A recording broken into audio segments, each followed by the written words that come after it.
Hi everybody, Todd Dammit Kerns here. Today, brought to you by People for Animals, one of my favorite charities of all time. Today, I'm talking to a very dear friend of mine. I first saw him play in March of 1985. I was 63 years old. I'm a vampire. I'm kidding. No, he played in a band called Kiss, my favorite band of all time. I've gone on all these years later to be lucky enough to play with the man on several occasions. We are working on music together, and I'm very excited. He's one of my favorite people in the entire world, one of my favorite guitar players in the entire world, one of my favorite humans on the entire planet. From Kiss and Grand Funk Railroad, Bruce Kulick.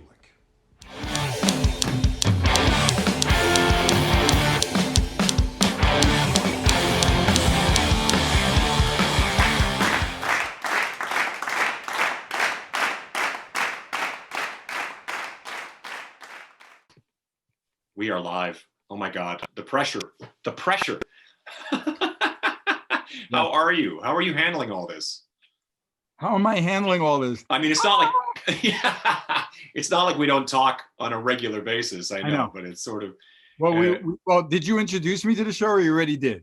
It'll be but that was pre-recorded. It'll be a long, really the fanfare. Well, thank you for that long, wonderful introduction. Yeah, exactly. Yeah. Look, there's two winners that I know of in this COVID pandemic for musicians, especially. One is your wife, and the other is mine. Because every day they wake up next to their loved one, and thank God we both love our wives and get along with our wives. You might have to. You might want to supportive, right? You might want to pull the wives aside and see what they actually think. I don't know. Oh, I know what mine thinks. I'm pretty sure I know what Monique's thinks. I'm pretty sure. Yeah. I appreciate you saying that. But it's true. You travel even more than me, at least with my typical year of Grand Funk. And yeah, I get to do other events like our cruises, which we'll talk about. But, you know, I'm usually flying in and out just for the weekend shows with Grand Funk. And we typically do, you know, between 40 and 48 a year. So you can imagine how many weekends that is and how much travel. But almost every weekend. Yeah. Almost. Yeah. There'll be double gigs, and then there'll be a couple of weeks there's nothing. And I'll block a cruise, of course, so we could work. But, and then here we are this year, you know, unbelievable. We got in 5 gigs, and then and then that was like the last gig was like March 7th or something, and so that's 7 months ago. Yeah, don't make me count. Okay, I know some mornings. I'm like, I've been doing the math. I'm like, you know, March 14th was my last gig, so so the 14th of this month will be 7 months. It's mind blowing. I don't know when we'll air this, but people can do the math all they want. But you know that every time you used to travel, because we would always keep in touch about future things and just as friends. And then I'd always be like, oh my God, you're doing, you know, how many countries in 5 weeks? You know, and I'm like, my head was spinning.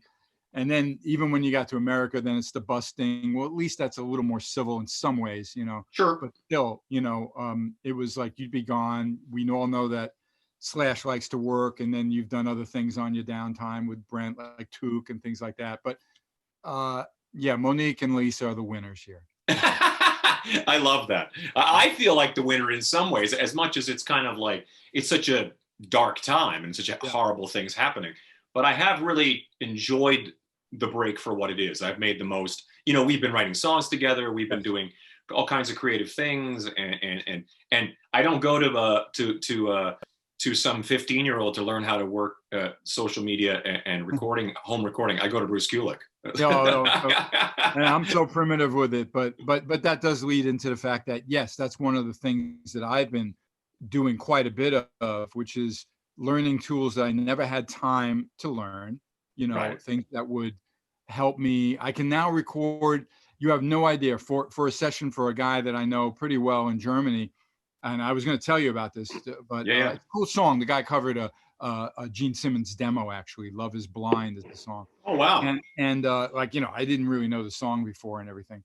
But knowing that I had a new microphone that I met, you know, that I was able to get from the company, hooked it up through the engineer that I used to work with for BK3 and many other projects, Brian Virtue. And he winds up hooking me up with Blue microphones. I think I mentioned that to you. Yeah. They're mostly known for podcast mics, but they also do products. And sure, all of a sudden I get these mics that I know are supposed to be really great. I research them online, but I don't even know what to do with it. And you know, I like the way you think you can come to me, right? I take one of the mics I recommended for you from Amazon, like an Audio Technica or something. Yeah, it's right over I there. don't even know how it's a condenser mic. That's different than the dynamic. I don't even know how you put it, this way, that way, this way, upside down.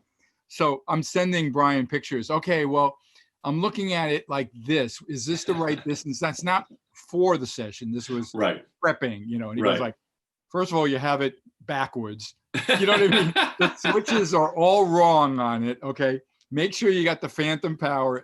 Right. So it's called a learning curve. So I feel like I'm a sponge. I want to learn. Teach me, teach me, teach me. In fact, even for this interview today, I was working on a design for another guitar that would be very, very limited if it all comes together.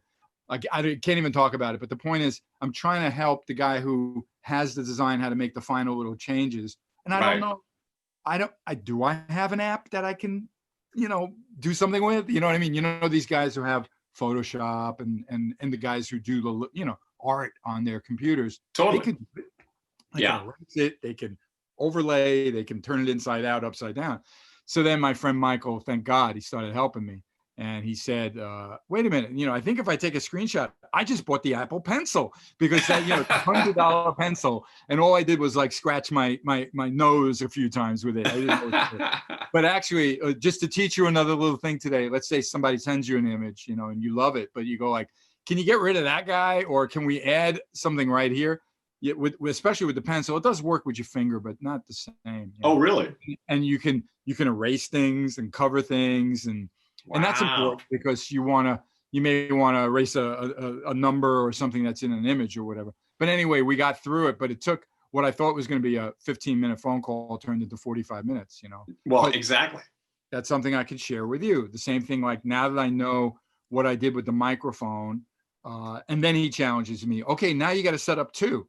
I have no idea how to do that with GarageBand, right? Right. On GarageBand. Yeah. But I did a little research. I think I got it right. And then obviously I wasn't going to do it on the session that someone's hiring me for. Right. You don't want to experiment there. So then I copied the session over. There's I can fool around with this, try to plug in more than one microphone. Right. Figure it out. Then I'm watching some YouTube and I'm like, huh? You know what I mean? I'm like, I know. What does he mean? And then nothing comes up exactly the way it looks on my computer. And then dinner always helps. Take a break, okay? Yeah, absolutely, yeah. Get away from it when you're kind of like, and then all of a sudden think about it and you get back to it. And on that note, all that content that I've learned to do on iMovie, which I know you're aware of, and I'll do some of that for us when we're ready to share what will come from us. Yeah. You know? But, oh my God, I took over the editing stuff from Lisa. She was brilliant. I loved it. I asked her, and now she's got her artwork and she's getting really busy with it. She's getting a lot of orders and she's getting more exposure. So I can't ask her to be my video editor. You know what I mean? No, this is your passion. She loves doing it and she does it so well. Yeah. So absolutely. I'll help her when it comes to let's take pictures, and you know, you need an assistant to do that. I know Monique has helped you with a million things, and that's wonderful to have the help. And now with what we're all dealing with, where it's not so common to just go out of the house or have people over, you know, if you have the time because you're not traveling for the gigs and doing your typical life, and I'm not saying I'm going to become a plumber, you know what I mean? I'll hire a plumber, but I'm going to answer as many questions as I can. You know? Yeah, exactly. So the iMovie thing is another thing that drives me completely crazy. That of course, yeah. I have to get unemotional and actually say, all right, it doesn't have feelings. I'm crushed right now that the video that I'm ready to share, the October Guitar of the Month, the BC Rich Radioactive, and now I'm getting these like clicking glitches are happening. Right? Oh, sure, yeah. I can't figure out. I didn't think I heard it the night before that I spent 5 hours editing it, you know, but there it is. And then I checked the actual videos that I put in and I realized they don't have it. What's going on here? You know what I mean? And Lisa's looking at me. I don't know, honey. I think maybe the way you edited them too close. And then I'm like, let's take a break. She has a meltdown.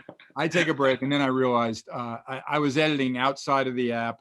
It's much better to edit those portions inside iMovie. Here's my tip of the day.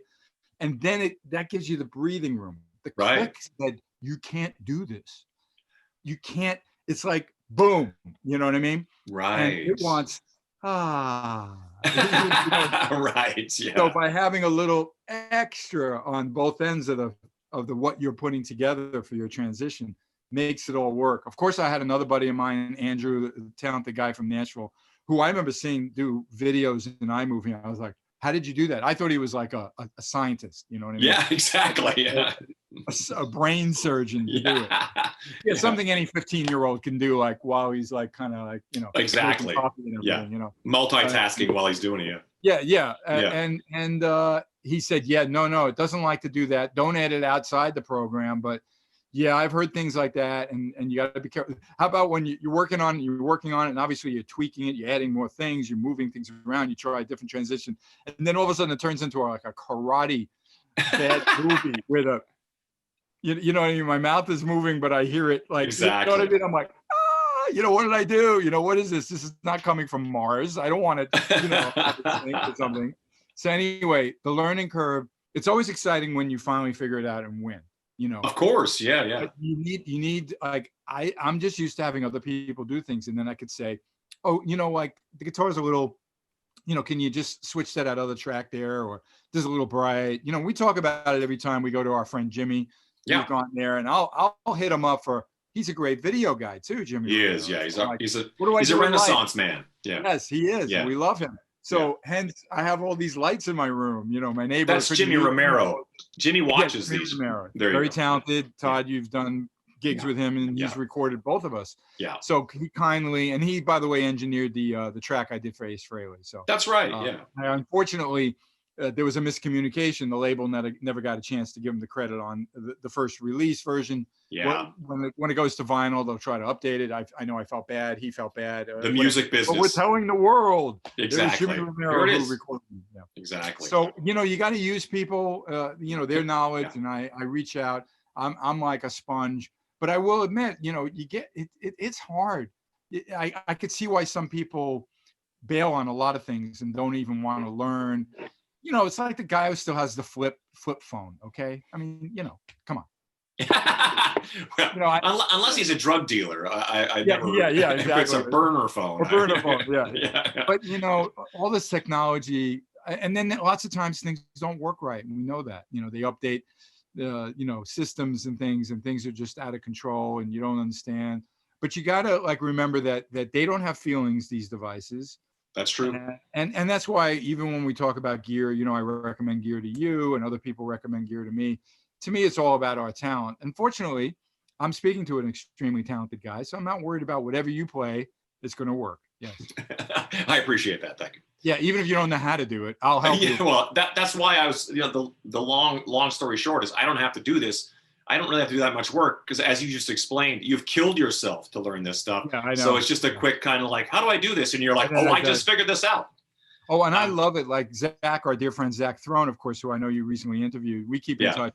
But I remember he shared a couple of tips for me. Oh, that's how you export. He's no dummy either. Yeah, that's a lot easier than what I did, right? But Zach always uses the term, which I always laugh at. He always says, "There's a million ways to die," and it's true. In recording, in everything else, it's like you're like, "What the? I've got this mic, I've got this on," and you're like, "What's going on?" And then he goes, "Oh, you forgot to push this," and you go, "Oh, you got to be kidding me." Well, my motto is always it's always a button. Okay, there's something that you didn't do. Exactly. Or did do, and you didn't. Yeah, and then it's always that there's always a workaround. I refuse to be beaten by the machine. I worked with a lot of talented guys who were just whizzes with this stuff. I said, "What happened? How'd you fix it?" I just restarted it. Something like, "Whoa!" And I run into these things. Even that time, I'm trying to hook up the two microphones, right? Mm-hmm. So now I'm clicking on things that are going to talk. The machine's going to talk to the device. The device is going to talk to the microphones. Nothing's working right. I'm realizing I might screw up my whole setup that it won't even know what I used to do. That's what happened. I come back after dinner. I'm like, okay, nothing's the same anymore. Oh no. But I know that means it's a button. There's a workaround. I can't find the button. Well, I could always unplug it, which is the same thing as shutting down your phone and restarting it. It's basically a reboot. Right. Yeah. And then I unplug it. I unplug it and the computer goes, do you want to connect your Focusrite, yes, please. You know what I mean? After spending 10 minutes, and let's face it, nothing takes, I'll be able to do that in a half hour. 2 hours later, you're maybe wrapping up. Okay. Exactly. That's Can you imagine when it gets to the point where we have, you know, like high functioning androids? I always think that, like, even with self-driving cars, I go, that's an exciting idea, but I know how unreliable this machine we're talking on, the phone that I have over here, is like everything is is just sort of like there's ghosts in the machine. It's the way it goes. So the idea of trusting my vehicle that it's gonna, like, just while I'm reading a book, it's just gonna drive me home is like, not in my lifetime will I get in the vehicle without it'll have an erratic maniac. But I will admit, when it comes to if all this technology and and it's frustrating because you go, well, wait a minute, I worked the last time. I was doing something in iMovie on my phone. I didn't realize how cool that is, right? Yeah. I'm just trying to add a little bit of music. I think I shared some of that. Yeah. Lisa does that art. So she's doing a Beatle print now, Sgt. Pepper. It looks so cool. It was an idea her son had, and then there it is, and it comes to life. And I'm like, wouldn't it be great if I could put a Beatles song to it? Of course. So now I have tons of stuff in my iTunes, and that's where it accesses it. But which ones are allowed to be used? And that's not even, sometimes it's how I've stored it in music. Sometimes it's if it's part of a playlist, if the conditions, I don't know. It's like if the cosmos allows it. Exactly. So it was so weird. You know what I found? I stuck in on one of her things just for fun. I swear it was a bootleg that I burned that's in my iTunes of like them jamming the end, just like a little part of it. But that's the only one that I could go plus and stick in on that from my phone. Oh my God. So, but then when it happened, I was still like, I win. I didn't get exactly what I wanted, but I went, you know what I mean? So yeah, but the technology stuff is the same way, like even looking at this Eddie Van Halen guitar, there it is right there. That's, which I want to get, because Eddie just passed. But this guitar I bought a few years ago from a dear friend of mine, and I've never plugged it in. I've never even set it up because I've never owned a Floyd Rose guitar in my life. And and it's a different technology. I mean, so I'm kind of like, I can get around on anything else, but as soon as it's a locking nut, like your swirl guitar, look at that. How many of those are made? Well, I did a couple of runs, but we'll get to that later. I'll mention something about that. Thing's sick. Yeah, but not many. I have a very tiny version of that guitar right over there. Yeah, you have the sold out mini Axe Heaven one. Yeah. But it's really interesting talking about Eddie Van Halen because he just passed away. That's a huge deal to all of us. But the thing that I think is really interesting, because when you came into the band Kiss, of course, that was the time they were looking for, because of this guy. This guy changed the entire, not only the application of how to play guitar, but he changed the industry of making guitars. You know what I mean? Like, I had a long conversation with a friend of mine about how, Gibson Les Pauls, you could buy them for, they weren't giving them away, but you could get them for really affordable back then because nobody was playing them. Everybody wanted a Strat typed. A super guitar. Strat is what I kind of referred to them. Exactly. As, Exactly. But it's been really crazy. We're all in mourning over it. It's going to take a long time. Well, the fact is that, and the thing that I think is interesting is because you already had a career as a guitar player, an established guitar player. Right. At what point did that stuff, or this kind of like, because you're a fast guitar player, you could play you had a lot of knowledge. Did that whole shredder kind of thing come in? Because I suppose you came in as like, they were looking for that kind of guitar player at that point. Well, remember, obviously Eddie hit the scene. It would have been really famous, 78? Correct me if I'm wrong. Something like that. Yeah. Right? Yeah. And I was like, holy crap. Okay. I remember Ozzy had Randy Rhoads, different, but still, kind of a supercharged guitarist, although his thing was more classical. I responded better to Eddie in the sense of like, oh my God, this guy is just so musical. His vibrato is so excellent, but I don't know what the hell he's doing. I didn't understand finger tapping. I didn't really have the speed that I eventually worked on, but I did it my way, because I was limited. I don't have that as fast a picking technique. So I knew how to kind of like play more notes with less strokes, because I can't do what Eddie was capable of. His right hand was incredibly efficient and fast. But my tremolo, the first time I had a Floyd Rose tremolo, which was non-fine tuner, of course. Okay. Oh, sure. It's really primitive. Might have been in the, I would say 82, 83. Okay, because I knew in '84 I took it to France. I had a guitar because I got to do a record with a French singer named Stevie, and I had a Kubicki neck on a body, a guy I knew who would put them together, because by then that was the thing, to put things together. Okay. Yeah, I of tried course, it yeah. on another guitar. That's what that and started as. Yeah. Yes. Yeah. Oh, okay. Yeah, but you get what I mean. So I like Strats. I played Strats with Meatloaf, and I had to play some fast Todd Rundgren stuff. Yeah. He's the only other Todd that I respect of Todd. There's Todd not a lot of us. I don't know how many other Todds, but I was going to start the show saying you're my favorite Todd. Well, I don't know. Todd Rundgren. Rundgren's done a lot of stuff. Yeah. But he had those incredible riffs on Bat Out of Hell, and when I played with my brother, and we'll get to that stuff later. You know, I had to play some of that stuff, and it was incredible.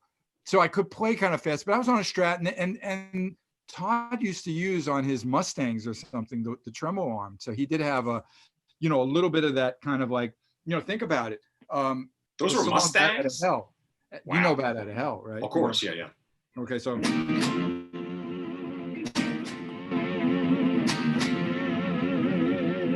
was done with the arm, Great, except he didn't have that. No, but the leads, he wasn't doing, he wasn't doing those. Yeah. Right, okay. But you get the point. And so I was fascinated with it. I jumped in pretty quick, and I used it a little bit on the session with that Stevie girl, but I remember I wasn't really playing. I had a part in one of the songs that was very much like Beat It, but not the lead part, more the rhythm part. Okay. But I always loved Hendrix, so I had a Strat, so I knew how the tremolo thing worked. But the Floyd Rose, obviously, which Eddie didn't develop, but he mastered what it could do for your playing. Absolutely, yeah.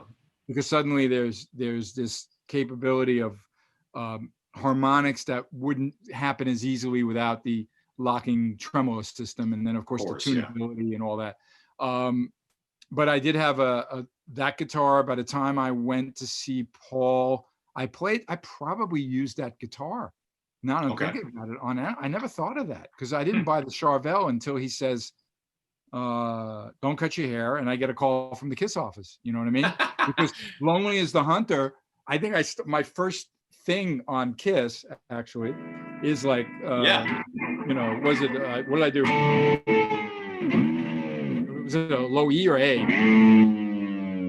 think it was an A. Yeah, you enter the song like that. Was that? It's actually an A, right? It's an A, right? I thought it was an E. Started on the cruise. It's an E. No. Okay, so then, I probably went. I probably did one.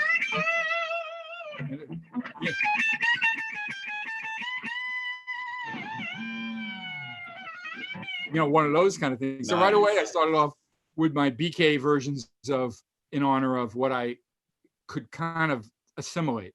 So is that a Borg term? It is. It is a Borg term. It's like a Borg guitar, right? No, it does. Yeah. So you entered the Kiss world with a dive bomb. Yes, this is like hot news. I hope Blabbermouth picks it up, right? The Kiss world with a dive bomb, dive bomb. Exactly. Right. That was probably inspired by Eddie Van Halen. Absolutely. Of course, so much. Well, everything. But really, after Eddie came along, everything was inspired by Eddie Van Halen. Really, yes. I mean, So now I'm going to be like learning, obviously, of any of the songs from the last two records where some of those elements were involved, from the Lick It Up and Animalize. Not so much Creatures, but then I have a list of songs to learn, and that's what I'm doing. And of course, the first guitar was a blue Charvel. I probably had my Black Eagle BC Rich for the more vintage Kiss stuff. Yeah. And then I remember telling, Gene and Paul, look, I only have, I think I could use another guitar for the tour. It's going to be probably 6 weeks in Europe. Of course. And they helped me out to buy a brand new gold 3-pickup Charvel. Okay. I remember that. And those are the angle headstocks with the gold logos. They're pretty rare. And unfortunately, the gold one things happened to, and I got rid of. But the blue one was stolen along with the Tears of Falling Charvel, which was also. And this is before ESP. They were still morphing into something like what Charvel was offering. Right. Because they were always more a Fender copy company from Japan. And then they realized, this is good timing for us, and I had friends in New York who worked for them. So then suddenly I'm, putting together guitars with them. One this is a replica of one of the first ones with them. But of Yeah. course, all right, it's not Eddie in the sense that it's a Frankenstein or it's like taped together or anything, but the design that Paul was recommending, Yeah. like rubbing out type of things so that it looks interesting. And I wound up calling it a multi-swirl. This one does have a tone, but volume, tone, Floyd Rose, one pickup. That's all you need. That Floyd Rose looks way more advanced. Well, no, I guess it's sort of similar. I don't know. Here's the trick. It's a multi-swirl guitar, so then the parts became multi-swirl. Oh, I get you. Yeah, so there's like black, brass, and chrome. There you go. You know, so all the parts are mixed, just like the tuners. Oh, brilliant. Okay, you asked how many of these were made. So I did a run of 24 back in the end of 18. I sold the end of, I forget. But anyway, the next run came, I ordered another 24, kept a few of those this time. Couldn't help it. And I got those, they were sold in March of this year, actually. Great. And then I ordered another 18 that I'm hoping to see them by the end of 2020, if not early 2021. And I'll offer probably only 16 of the 18, just so I can have a few again. You know, and then I'll let go of the ones I don't want. And I'm excited about that. ESP, these LTDs are great, and they're unique to what, you know, kind of, besides it being a replica, they offer some things like that, but not exactly. So that makes it special too. But it all ties into the Super Strat thing. And I've been talking a lot since Eddie passed about, you know, his influence in the guitar building. One of my posts was involving on social media the D-tuner, which I think you have on yours. It does. It has the D-tuner where you can actually drop down a D, which is a pretty genius. Now, again, it was another thing that he wound up, I think he loved it so much, he bought the patent and it actually licenses it and offers it. That's what it was. But it's really, really, really a great thing that's helped us a lot on the cruise gigs and things like that.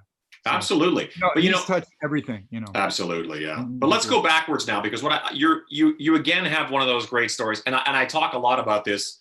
I talked to Steve Stevens the other day about a very similar subject. Los Angeles, New York City. And I'm always very fascinated. Well, I'm always fascinated by growing up in New York City. I romanticize the hell out of it. And then everybody who grew up there goes like, no, it wasn't like that at all. It's like you grew up and you, you know. But where did you guys officially grow up? So in Brooklyn, Queens. Yeah. And eventually, in Brooklyn first and then Queens. So now, but your family was your family born in Europe? Your parents, I mean? Yeah. My all my kind of relatives from both sides were either Russia, Poland, Austria, Prussia, they called it too. Yeah, you know, back then. And that's where they call it's that Eastern European thing that a lot of Jewish people are from. So it's similar in some ways to Paul's heritage too. Actually. Yeah, because he grew up in Queens. Is actually a Russian name, huh? He grew up in Queens. Or where did he grow up? He did grow up not far from where I moved to. Yes, he was in Flushing, and I wound up in Jackson Heights, which was fascinating.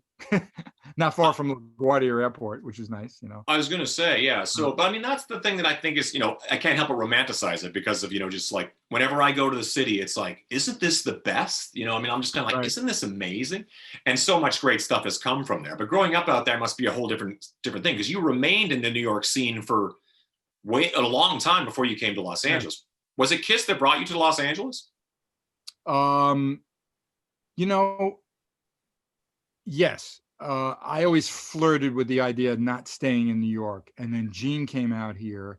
Yeah. Because of Hollywood, really. You know, with Gene, it's more about the business. Kind of like business, And he saw like, well, you know, I want to be involved in, you know, the film industry and acting and everything. So he was, you know, and then quite honestly, Paul did flirt with coming back and forth, you know, and I just thought, well, wow, you know, they brought me out to work on, it must have been Asylum. I was writing with Gene. I was at the Sunset Marquee. It wasn't quite as gorgeous as it is now, you know what I mean? But honestly, it was seeing LA through fresh eyes, realizing it was a great value then in 85. Okay. Oh, wow. Okay. So I had to move. Yeah, I had to move. So crazy. Basically, it became pretty easy for me to just get out of New York and move to LA. So Gene was there already with Shannon full time. Okay. Yeah.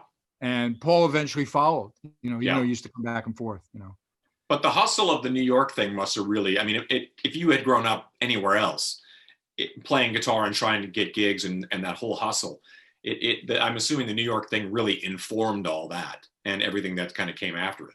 I love the fact that I grew up in New York. I have to admit that only because, not that if you grew up, look, there's so much music.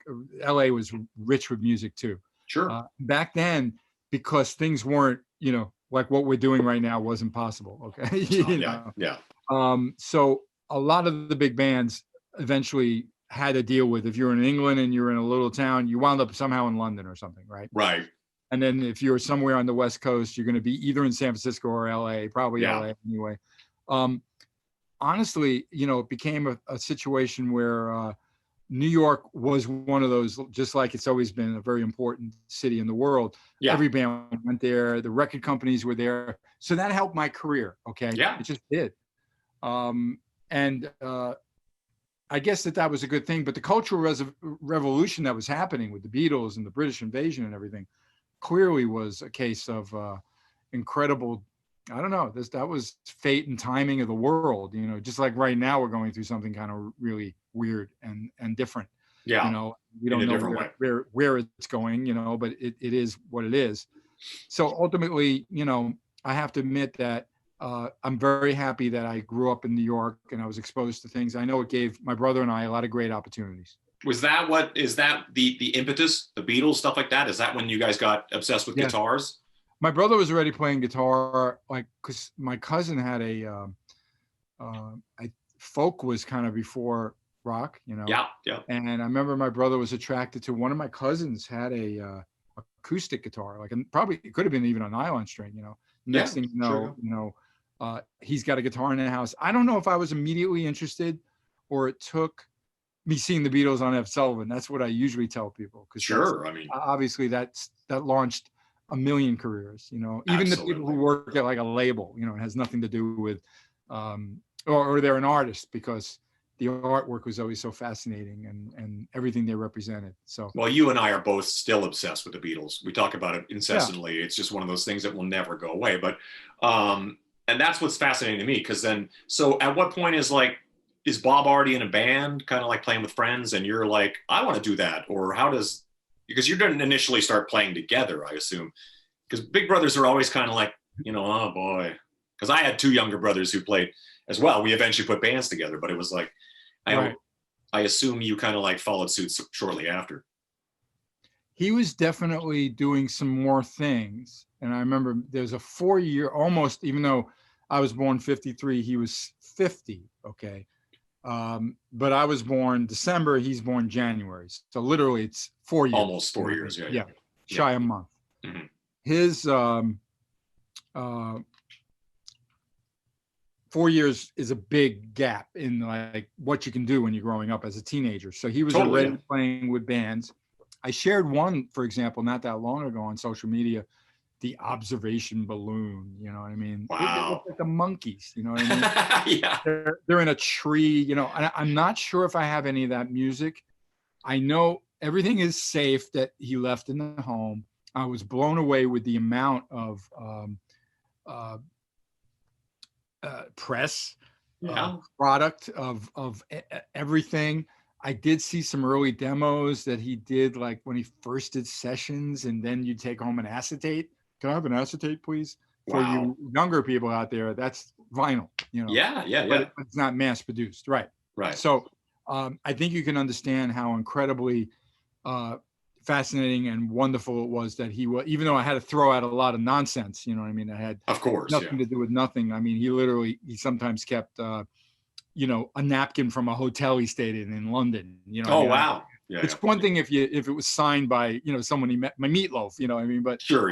He just, I know there were trips he used to take with Stella that they kept every tchotchke from the hotel, yeah. A luau brochure, So you get that if he's keeping all of that, when it came to the music, there was a lot of stuff.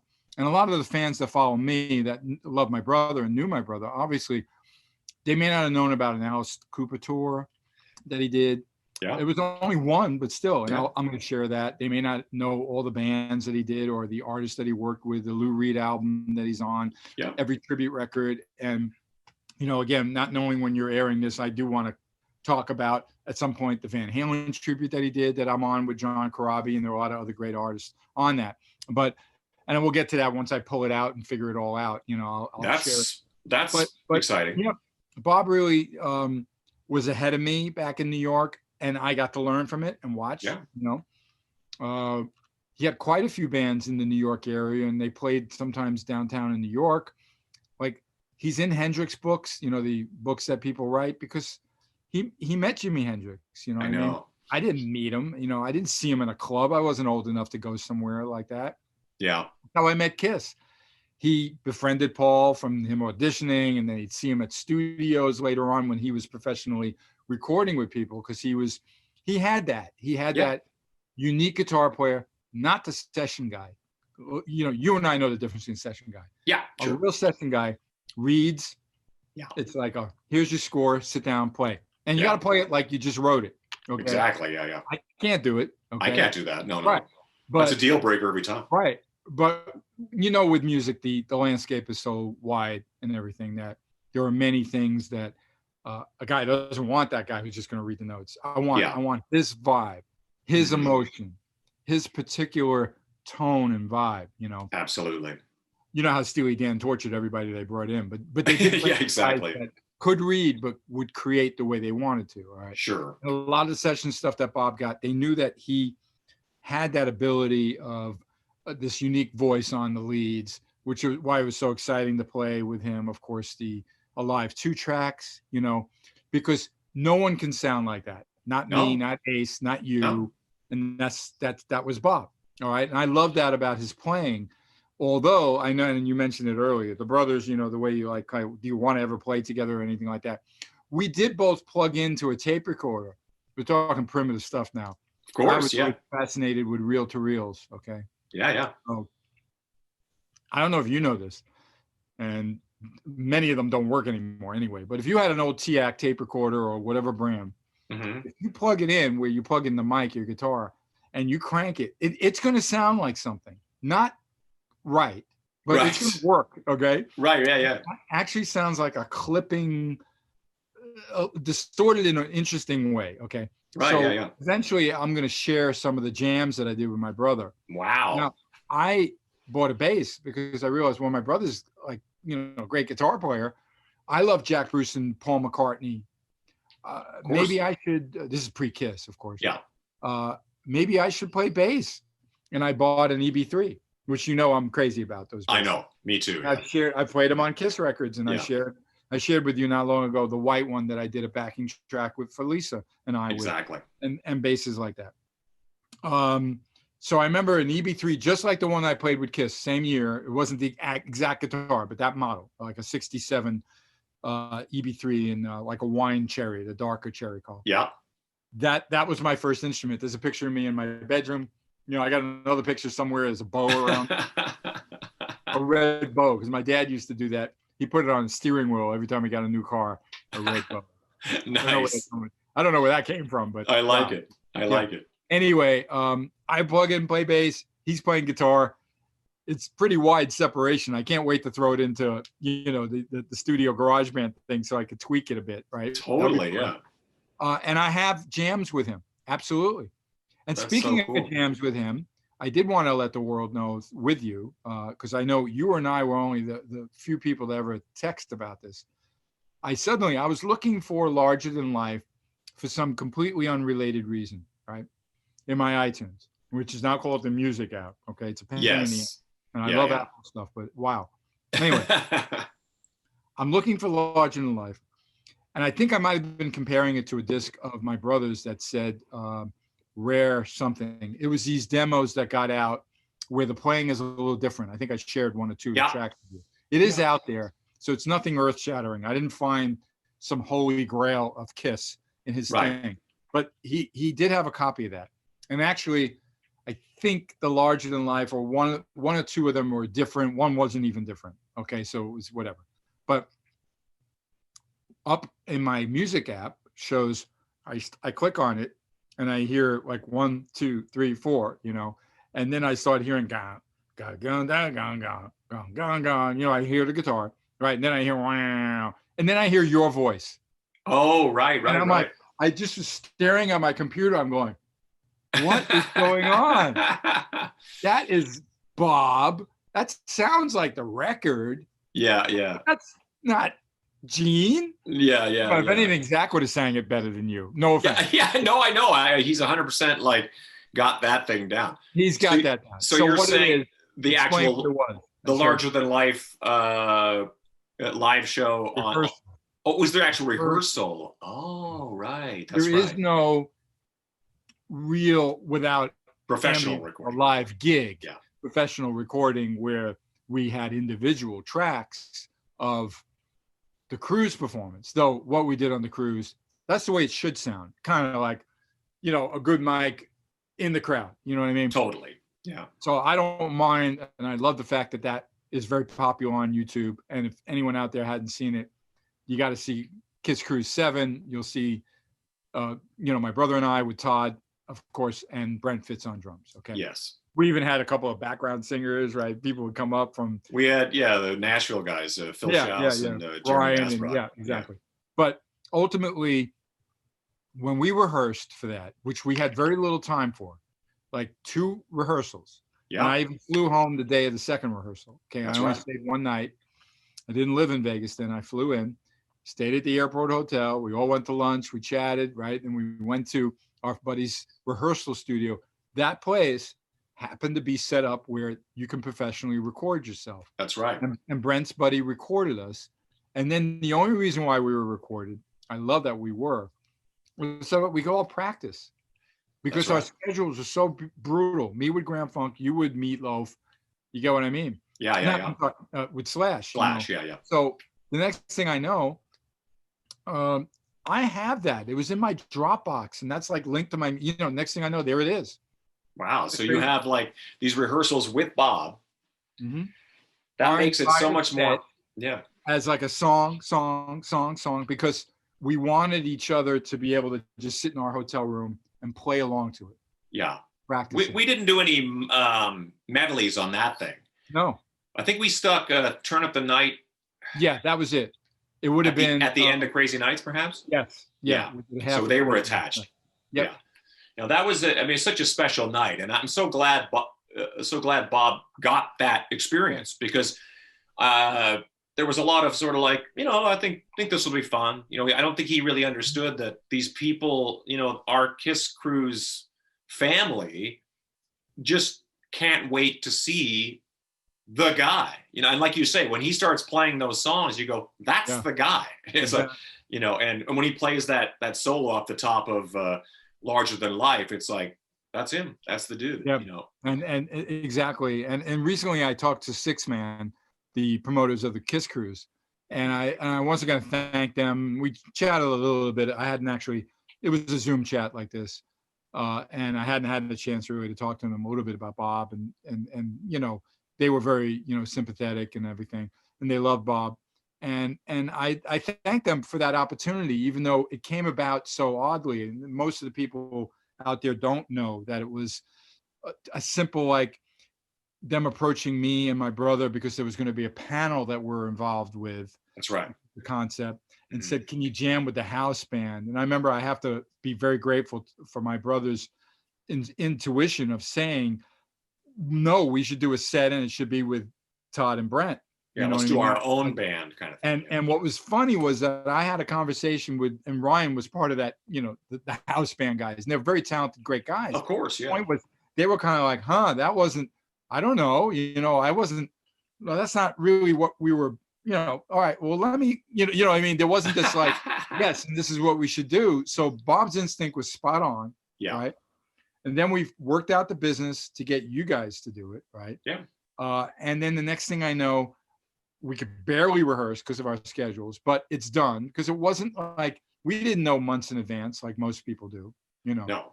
Right. And then the next thing I know, what I thanked also Six Man about, which I know you're going to laugh about. I go, because we've done the cruise together 3 times now, Yeah. right? Mm-hmm. And we were supposed to be doing it right around now. Yeah, of course. Yeah, yeah.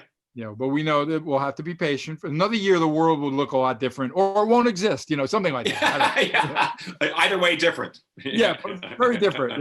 Yeah.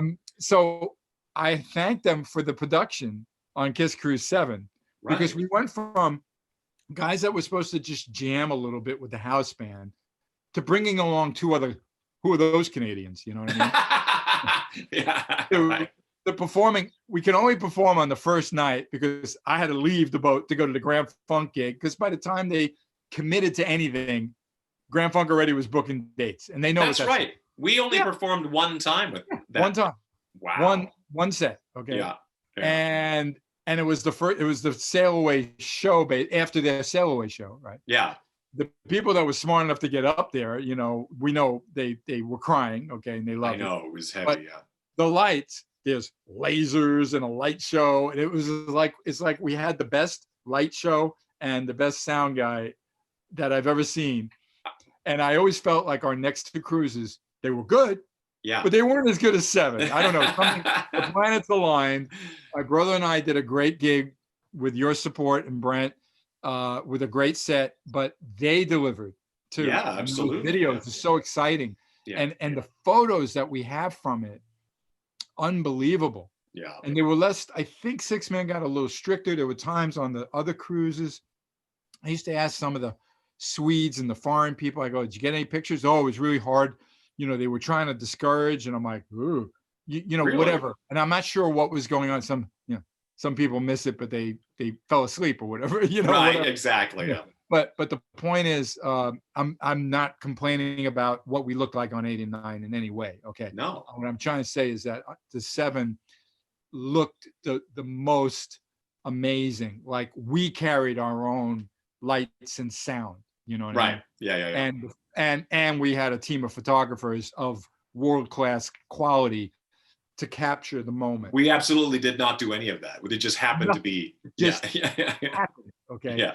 So I know that I know how proud my brother was of that gig, and so was I. And I'm so glad that it's captured, and it was done to the level of quality, both musically and production wise. So that's so amazing. It really is. Absolutely. I mean, we'll get into Bob off and on during this the whole time, but it was an amazing thing forever with the cruises, of course, and it was amazing to have that moment for him to sort of that triumphant thing, and then just kind of like. Absolutely.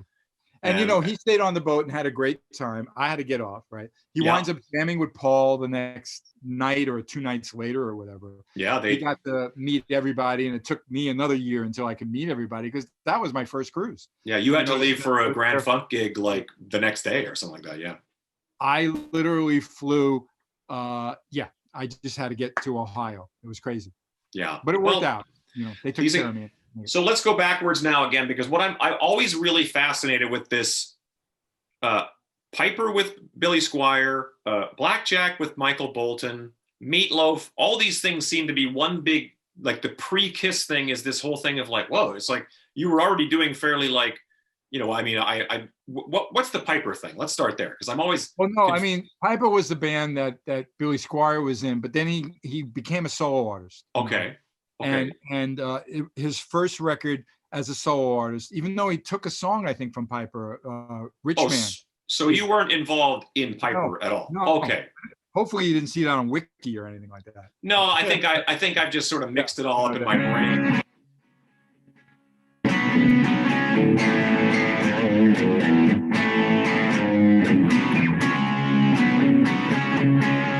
Eddie Trunk's favorite album, the first Billy Squier record. Yeah, I know. So what happened with that one, actually, I was doing work, ironically enough, all connected a little bit to that French artist I mentioned earlier.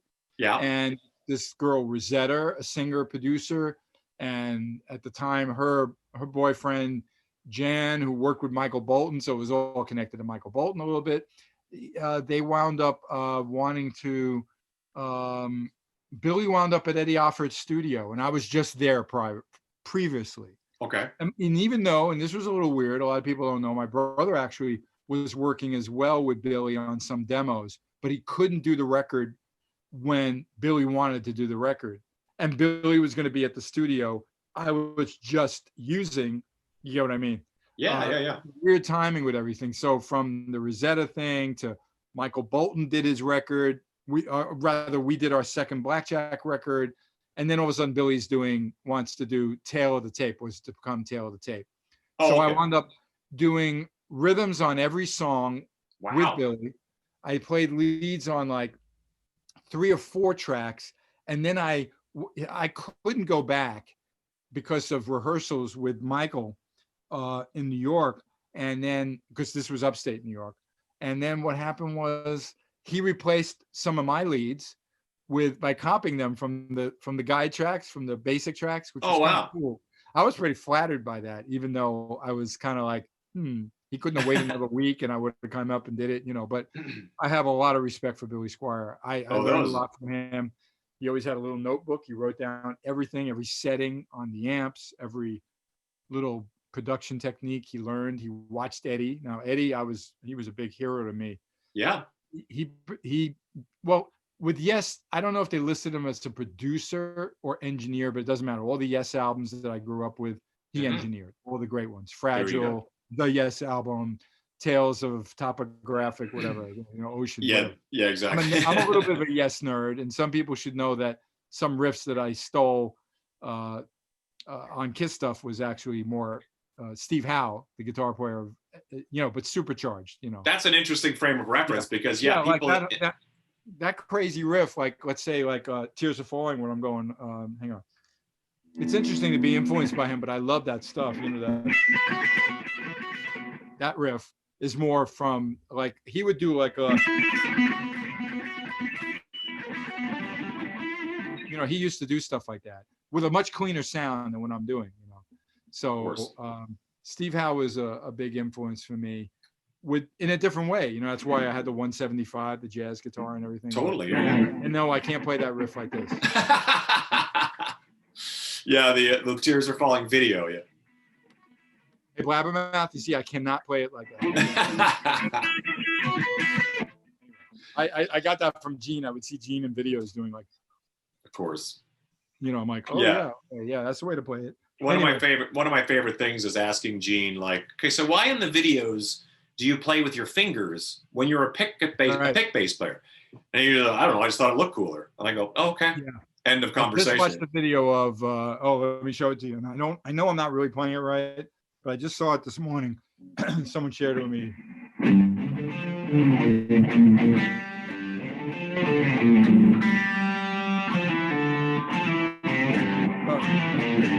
It's actually open tuning. I think Zach knows it. And I got to have him tune it to, show me. But all hell's breaking loose. Yeah, of course. But Gene's going like this. You see him. He's like, yeah. Can't play with his right hand. No, but he's still a great bass player. But whatever. The video. It was actually a live German TV show. I'll share it with you later. Yeah, send me that. I don't think I've seen that. But getting back to Billy and the timing and everything, and then like I said, I was working with Michael Bolton. We had Blackjack. Then I thought we were going to tour, and we didn't. Okay, so you're saying Blackjack is before Billy Squier? Because Blackjack, there's a Blackjack. We just finished the second record, Worlds Apart, and then I was working on Billy's record. Yeah, for those that don't know, me to tour with him for Tail of the Tape, and I said I couldn't because Blackjack was going to tour. I was faithful to Blackjack, and then we got dropped, and the band broke up. There you go. Yeah. And Billy goes off, and then I'm in like, so this is like early 80s.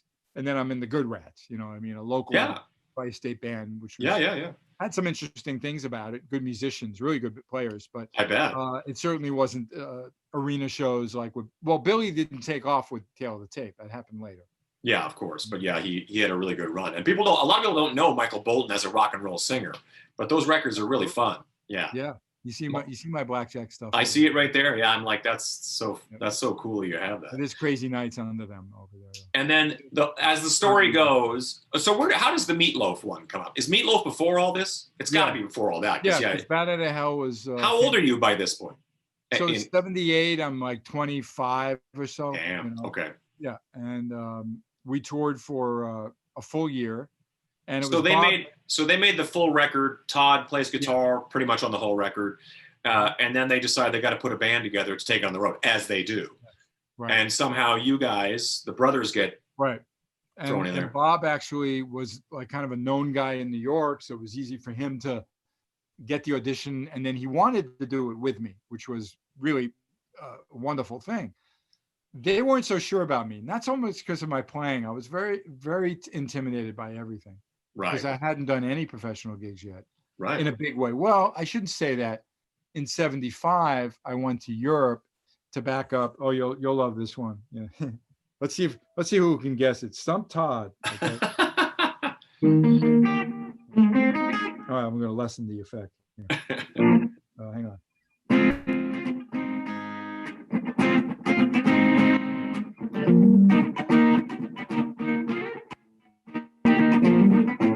Woman, take me in your arms, rock you, baby.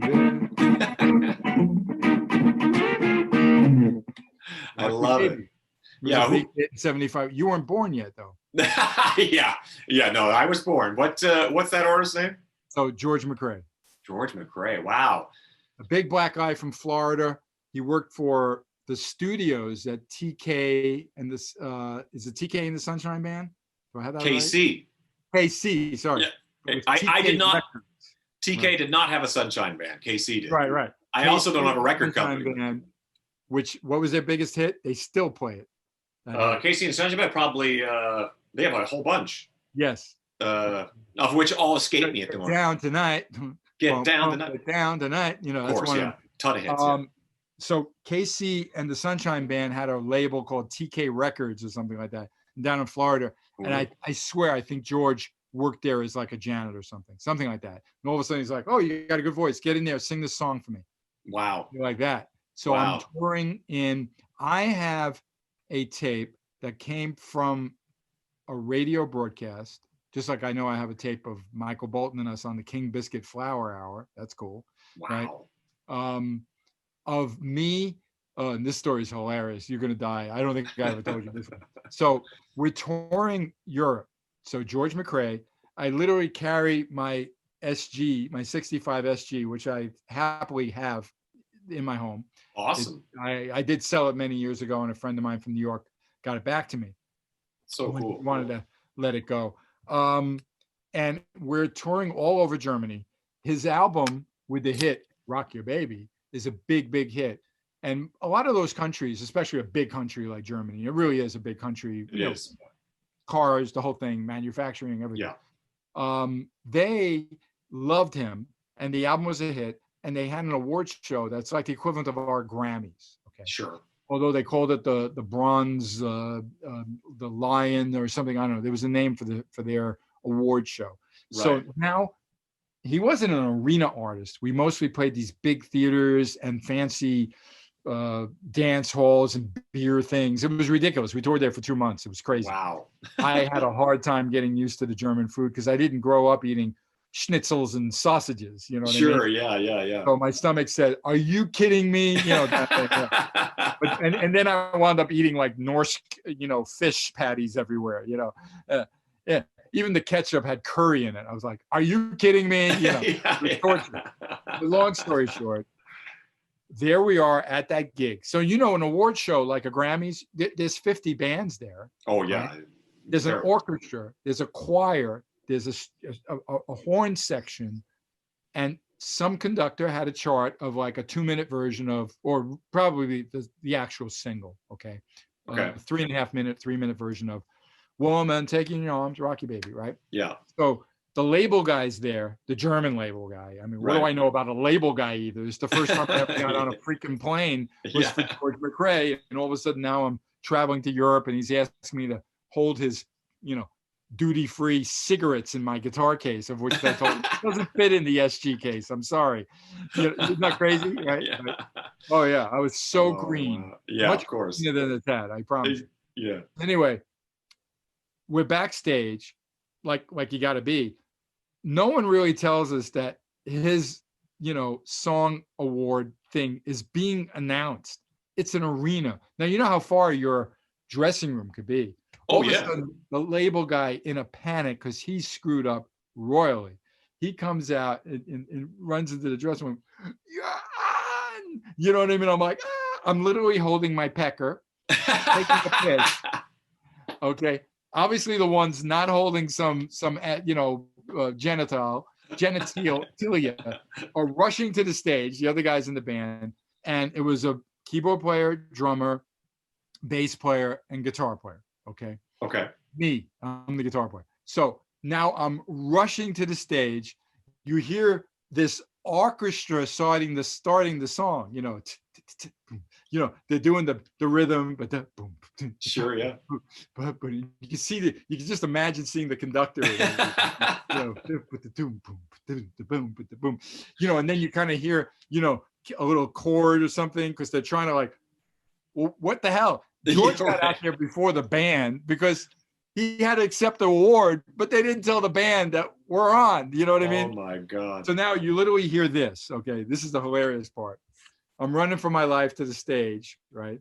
And again, there's like 50 performers on stage, So you hear it. And now all of a sudden you hear from the crowd like a, ooh. Because no one knows what the hell is going on. They could tell something is not right. And you hear this. Yeah, right. It wasn't me plugging in, right? And then you get 1, 2, 3, 4. With a German accent, ba ba da da da. There's a start to the song, and then we're in.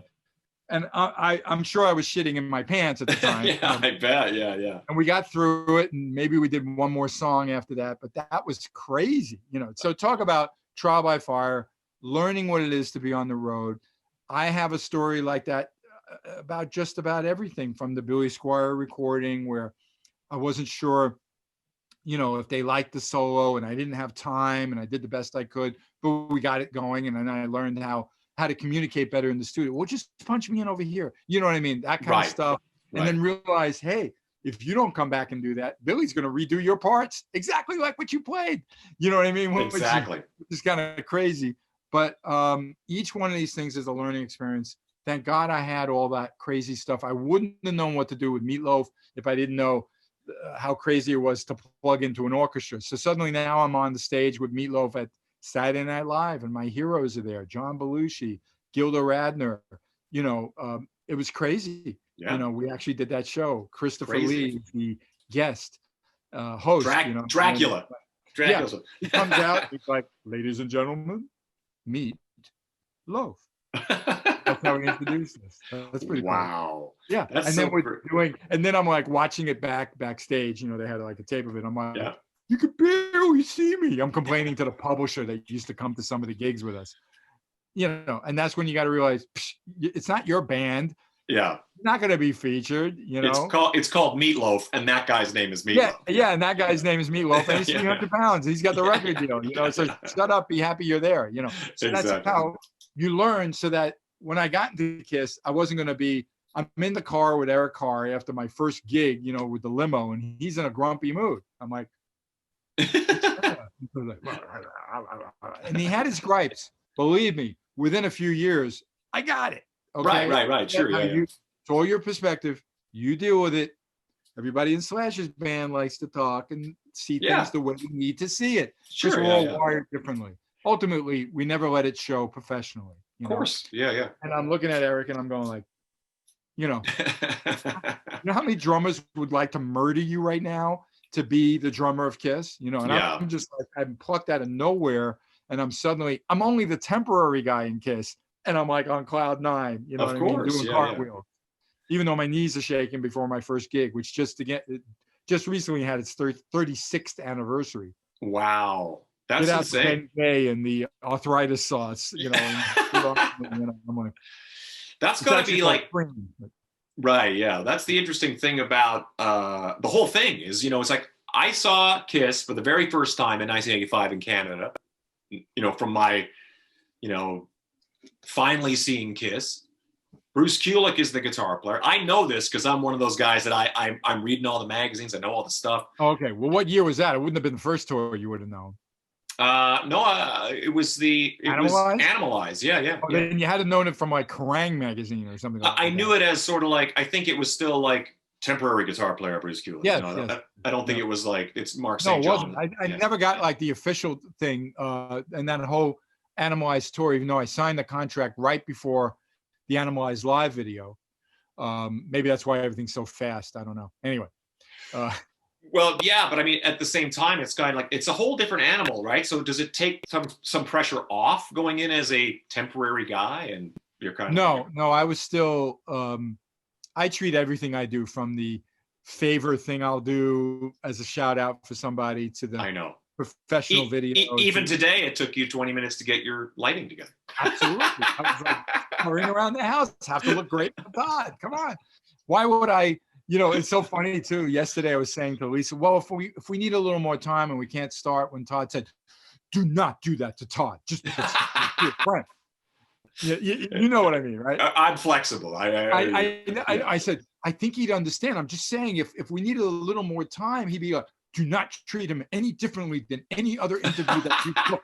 I know the way you are. Oh, you know, I love that you said it. And then it's so funny when we were texting earlier before we we moved it ahead, which was so much better for me. You're the one that said much better. I actually told my wife, Todd requested.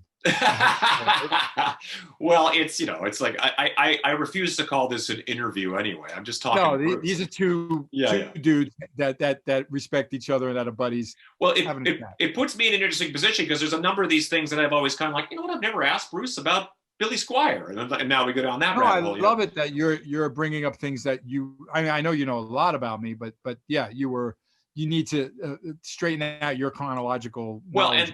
And that's the other thing of it too, is I'm aware of the chronology and how you became, the whole story of Bob tries out for Kiss in 1973, doesn't get the gig. Fast forward 10 years later, his brother.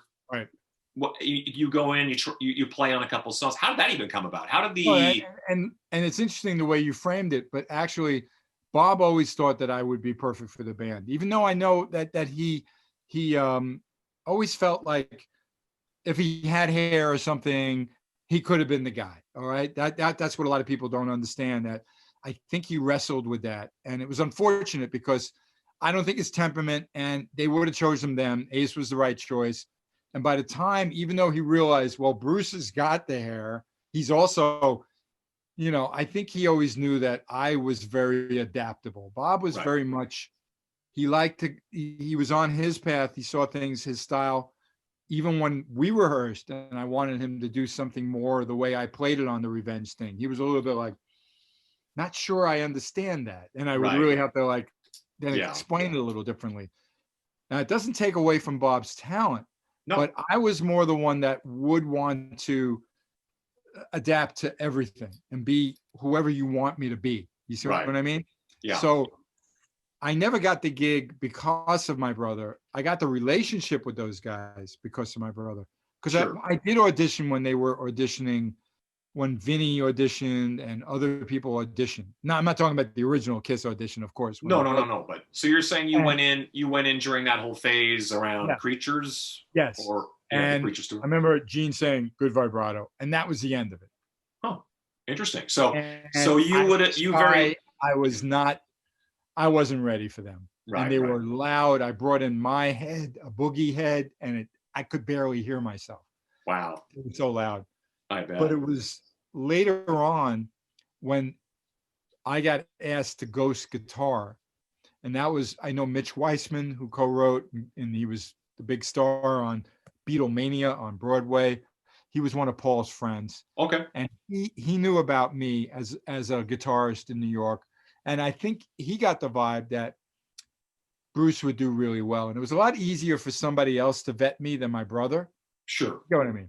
Yeah, because the brothers. Even though Paul met me with my brother, we did a couple of social things at times through the late 70s.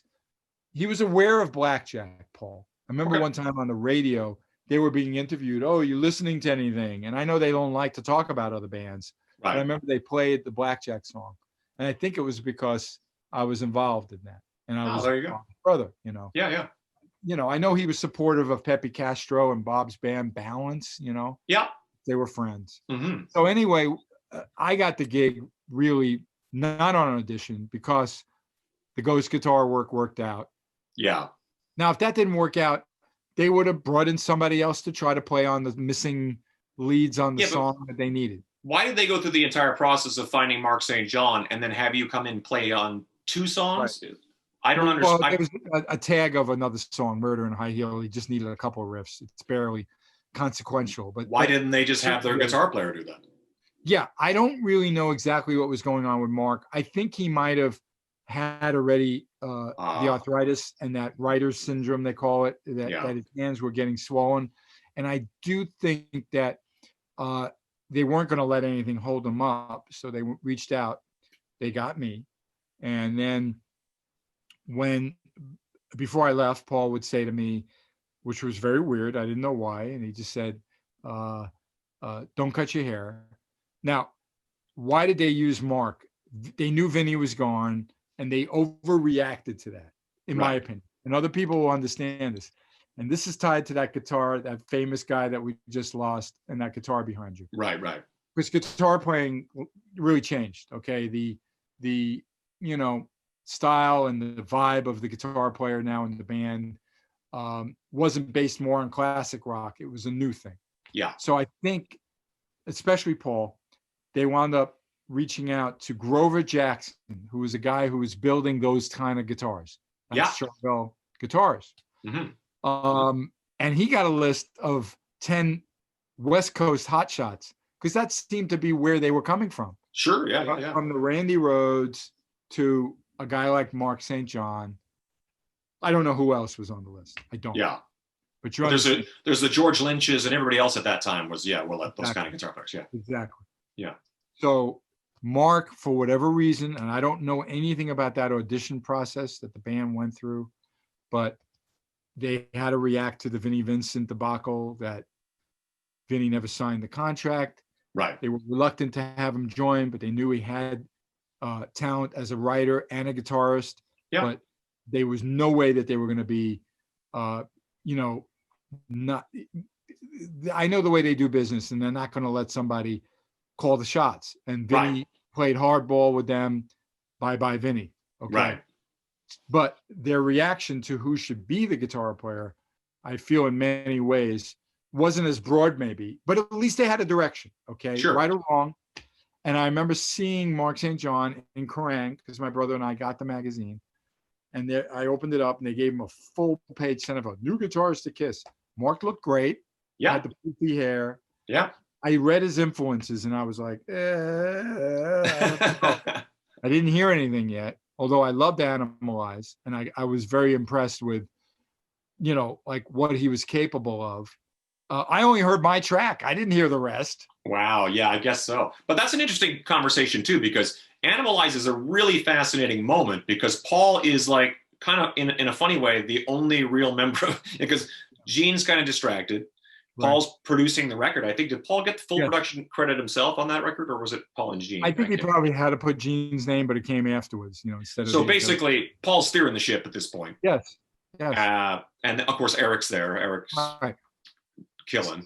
So they would have kept Mark if he, think about how I had the home team advantage by going out on the road with them, doing it my way, never upstaging them, playing the vintage stuff, which had to be represented. Probably 80% of the set was the older stuff. It was, yeah. Which was really, I'm very comfortable with all that. I was very impressed with the Animalized stuff, and I had to imitate Mark. I had to imitate maybe a Vinny thing even. I had to imitate whatever they threw at me. Obviously much more ace than anyone else, but I could. So it's a good lesson to learn, because you really have to be careful with the guy that you sub into your gig. Because if he happens to be, first of all, it's because what the gig is like. Any gig is like, you have to have talent, or you have to have the ability to do the gig. But if you're a good hang and you get along with people and all that kind of stuff, that's as important as anything else. Yep. So I never got cocky about it, but it felt great. Only Gene would sometimes say, like, great playing tonight, Bruce, that kind of thing. And then they bring Mark along for the US tour. The album's a hit. I don't know if it was contractually or just they felt like, we hung in there for Mark, and now we're going to give him a shot. He does a half a show. the beginning half, he does the second half, then he did a full show, and then they sent him home. It was pretty weird. Right. Yeah. But I was always there, ready to go. When I say, suited up, well, yeah, in a way, because with Kiss, you are wearing some makeup and you're in clothes that you don't go to the grocery store with. My Animalize outfit with my torn vests and all that kind of stuff. Exactly. So when they send Mark home, when they send him home, is it kind of like you're the guy, or is it still unspoken? No. I got the call that night, the night they decided, and he had to go home the next day. And Paul, and here's related once again to Eddie, where Paul's very clear with me that he wanted me to be competitive with everything that's out there. Mm-hmm. And who's out there? Monsters like Eddie Van Halen. And it's all the guys we just talked about. George Lynch, the Night Ranger guys, like all these dudes were playing like that. Yeah. So suddenly I had to know what, let me not do it with I got to do it with the right kind of setting on the amp.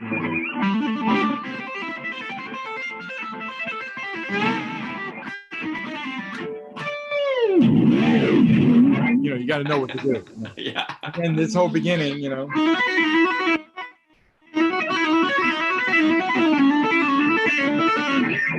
Eddie Van Halen, thank you. I did it my way. My solo in Asylum, the whole.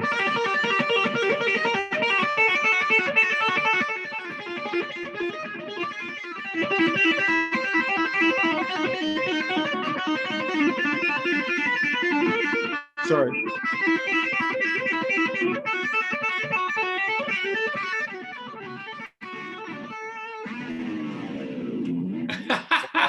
Well, that was Eddie. Now that was me borrowing like like some classical thing. Sure. I got to go get the Bengay now. My hand. Ice it up. Ice it up. Yeah, I know.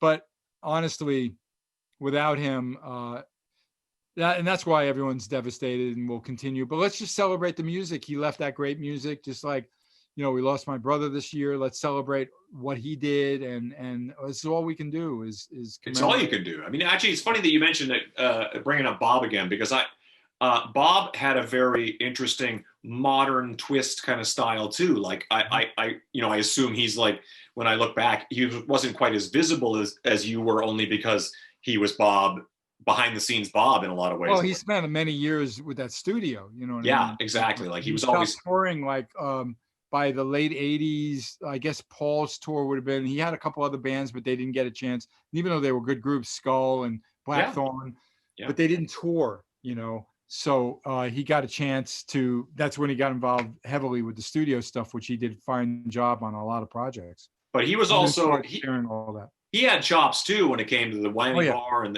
all that kind of stuff. So he was no joke. Right. So his and I love that he had an Eddie Van Halen tribute album. I mean, a Van Halen tribute album. So of course he's bringing in a lot of guitar players. So I'll be talking more about that one. I always, so much stuff to share. So much. What song or songs did you play on? So I only played, I believe, John and I did Hot for Teacher, which was not easy. No, hell no. I might have even done, it was on my white M1 that I remember from, I played on Hot in the Shade and Revenge Tour. The one that Hot in the Shade was all white, and then Revenge Tour, I added a tortoiseshell pickguard to it. There you go. There you go. But it's very similar to my Banana guitar. It was pretty well known. Yeah, absolutely. Live. I don't think I did any of the Kiss videos with it, but there's a lot of photos of me with it. I remember. I'll do a amplified Kiss Guitar of the Month with it too, because by the way, I wanted everybody to know, since I learned much better how to tell the story behind a guitar, and it's not just a quick 10-minute thing anymore, where I can make the content really, a meal instead of a bite. Okay. Yeah. Not only am I now being able to show the guitar, play the guitar, I'm able to make a multimedia presentation of it. So since I don't have an infinite number of Kiss guitars, okay, I let go of too many of them, but I don't, okay. Right. But I like to do this with the guitars that I own, that I still have, or I have a replica of something very similar, okay. Right. Like I don't have the original multi-swirl, but this is so close, okay. Yeah. So I can still share it and talk about it.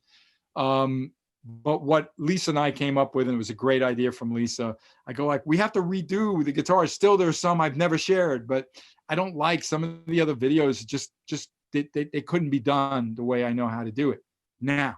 Okay. Yeah. So I have to think of a new way to present it. You know, how could we title it? She goes, Kiss Guitar of the Month, Amplified. I said, oh my God, that's brilliant. It even works with an acoustic guitar. I don't care. You know, whatever. So now I'm going to go back and do the banana guitar, the white guitar I just talked about, the Black Explorer, whatever it is. I'm going to, there, like I said, there's still some I haven't done, but I'm going to revisit them. Why not? Great. I know Hell yeah. Love it. And now I can show bits of me live. I know how to drop it in. I can show all the pictures of the history of it, the transformation, how I felt about it, the features of the guitar, why that guitar, why this, why, you know. Yeah, but you're so good at the content thing on this. And I think that you really have, I mean, everybody that I know in our little world is obsessed with guitars. And every time you see a guitar, you want to know, what's the story on that guitar? Do you still have that guitar? We ask a lot of questions about that BC Rich Eagle you played. And you're like, oh yeah, I don't know what happened. Yeah. No, I'm trying to figure out a way to say a Spielberg Kulick version or a Stanley Kubrick. It could be, you know, it could be Bruce Kubrick presents, you know what I mean? Something different, you know. I'm not sure about the Spielberg, you know, Lickberg, you know what I mean? Bruce Lickberg production of the Guitar of the Month, Amplified, you know. And now I promised that I got to work on the Asylum videos, some recollection, because those was so, you know, what's so exciting is celebrating all these anniversaries that are coming up through my years, you know. Of course, yeah. That I'm so proud of, that I know much more about now. Yeah. It isn't so much like, oh wow, I did that. Fans share it with me. My friends that are also so big into Kiss will give me little facts, and you know, it's wonderful. Well, as you've learned, not so much learned, but I think as you were sort of reminded that during the Kiss Cruise experience for you and I and for the other guys, yep, you kind of go in, because I'm a Kiss fan, I'm invested. I've been buying the records on day one that it came out, like anybody else, that any of the people on the Kiss Cruise. But we were very much reminded how many people are invested in your era, you know, your particular chapter. That, I mean, in a lot of ways, you're the last one able to wave that flag, because you know, Kiss has such a giant catalog. They focus on what they focus on. They touch on some of it, but we go out and play. We honestly can't dig deep enough. We're playing.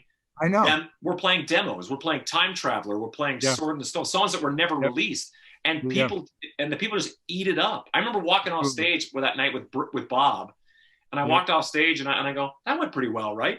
And they said, are you going to go talk to the people? I go, what people? I turn around, there's a big crowd of the people just standing there like, oh my, and they were like so appreciative, and so that we had played these songs that they would never have heard. Very few really deep tracks were played by Kiss. On occasion they did, but where we went is no place they would ever go. So, and I do want to mention that, first of all, we're so grateful of the response from the fans, and then the fact that Gene and Paul realized that's a really cool thing to have on the cruise. I think I asked Gene very early on, by the second or third cruise, I'd love to be on there. I could put together a great band. And he's like, nah, then we'd have to have Ace. Well, you know, Ace did the cruise, right? We're not so sure. No, I mean, and I understood that. They were still branding and figuring out what it is to do the Kiss Cruise. Of course. And then they had a lot to celebrate every year too, in their own way. So ultimately, they've come around to the point where I'm so happy that especially Paul went out of his way to give you accolades personally, to you and the guys. Okay. That meant so much to me. I mean, trust me. I know the way they are, and they're not going to, like, you know, boost my ego, but for him to say to you, well, better you than him singing any of those songs. Yeah, I know. Right? Well, that's the funniest thing about it, is I think that those guys, you know, I know what it's like. They've got a wealth of material, and you know, they've you know, wouldn't say they've lost their perspective on some of that material, but it was very important to them at the time. And but to see it done respectfully, you know, with love, we don't want to go up and do those songs half-assed. We really killed ourselves. We work really hard, and we will prepare a great set again for next year in 21. we never even got a chance to talk about what we would have thought about doing this year, because in March we all got hit over the head with a hammer. You know what I mean? And life changed completely. Of course, everyone's keeping in touch in different ways and learning new tricks, as you know. Yeah. But ultimately, the important thing is that we all stay connected through music. We all grow as individuals. We stay safe and healthy. And I'm just so happy, of course, that people are interested in what we do. Hence, you learn, you decide to do a show like this so you could share. You've always been engaging with the fans and entertaining, and your desire to share your musicianship and your passion for what you do.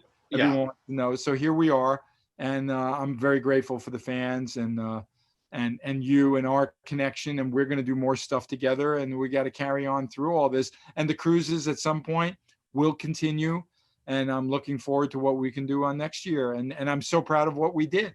Absolutely. Course. And the fact that it's like, that's what's the funniest thing about all of this is some guys get together, start playing music together, regardless of what they decide to wear and all that kind of stuff. Then you fast forward 40 years or whatever, and they're booking boats around this rock band and you're like, wow, this is so cool, and you're like, and you're standing on the boat. And I think what people really connect with, I always talk about this with the Nashville guys, Ace Frehley's band, is that the people connect with us so much because we are fans. You know what I mean? Like we're fans too. Exactly. As those guys, it's like we love rock and roll music, and it's like, we get to see Kiss, so we get to see any number of other bands on that boat too that are really fun. We have to touch on. It's not that different. Even when Grand Funk, I never thought Grand Funk would do a cruise because we never go international or anything like that. Mm-hmm. There's enough gigs in America, and Mel and Don don't really care to. Yeah. But there we are getting on a boat, like one of those Flower Power, the Rock and Romance. Who else is on a cruise like that? Well, the Rock and Romance was a little more rock, and that had Foreigner, and I think Ace was on that one too, and I think was it Poco or something? I'm forgetting. Wow, Poco. But Peter Frampton was on one of them. Okay, wow. And the Flower Power had more.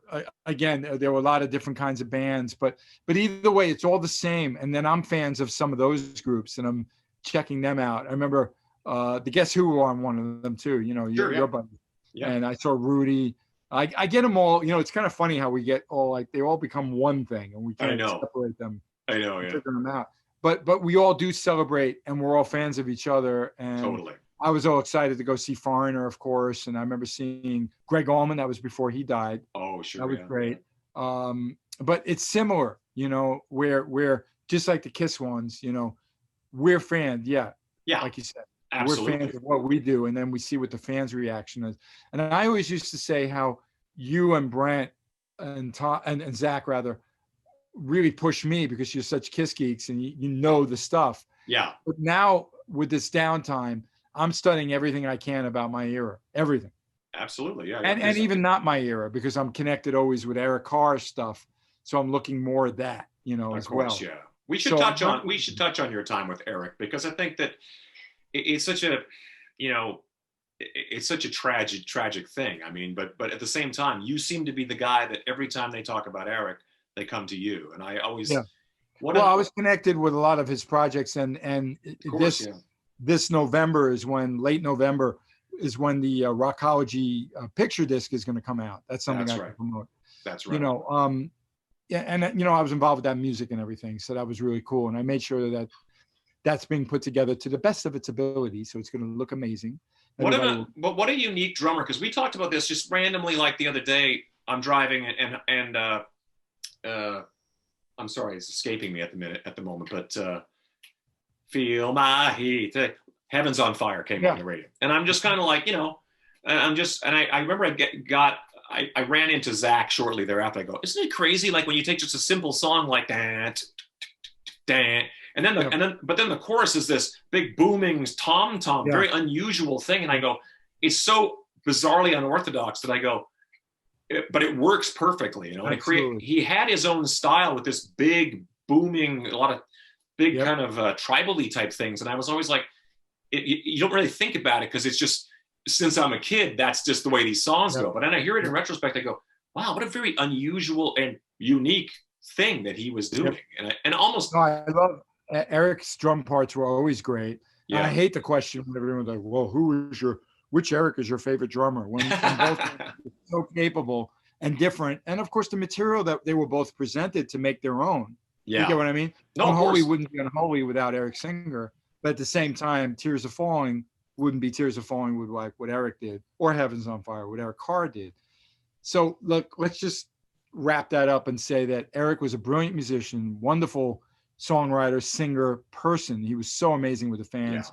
Will always be loved and missed, and I'm always going to help celebrate his career. I have some Eric stuff on the wall over there, I think. Of course you do. Yeah. You see the drum head there, and that's awesome. Signed photo of his, and then there he is. He's next to Frank. I know he's happy. They're both Italian.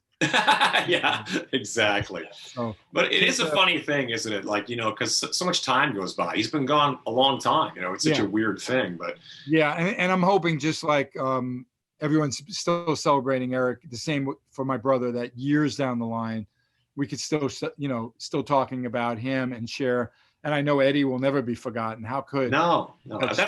That's the beautiful thing about music, is it lives on. Like, Eddie Van Halen has been alive and well in my house, this last, like always, but especially lately. It's just kind of like you realize that Eric Carr, your brother, it's like the music is just always there. It's immortal. Really. And Kiss music, as you know, Kiss is just one of those bands, and everything connected to it is going to go.